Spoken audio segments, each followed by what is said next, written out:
Adolescenții nu sunt niște adulți în corpuri mai mici.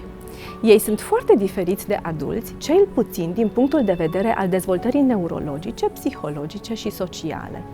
În special, creierul lor este încă în fază de construcție. Principala diferență între creierul unui adolescent și un creier matur este decalajul care apare între dezvoltarea a două structuri cerebrale, sistemul limbic și cortexul prefrontal.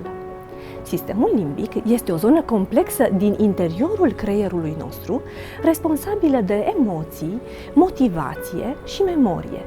Practic, este substratul cerebral al impulsului care ne face să căutăm plăcere, să căutăm să ne simțim bine și să repetăm experiențele care ne-au făcut plăcere. În adolescență, sistemul limbic este complet dezvoltat.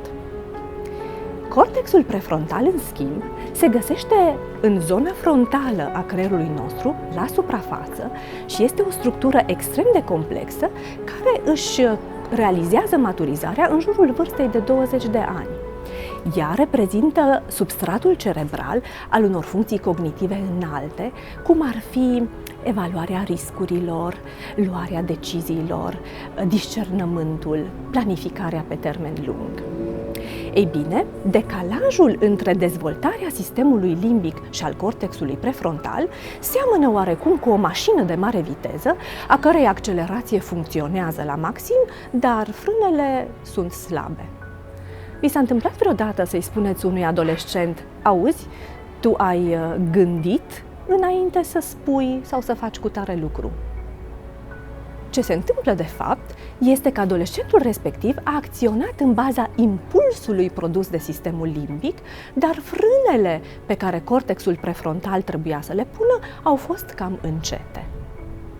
În afară de aceste două structuri cerebrale, în consumul de droguri și în adicție există și alte structuri cerebrale foarte complexe care sunt implicate, în special neurotransmițătorii și sistemul de recompensă al creierului.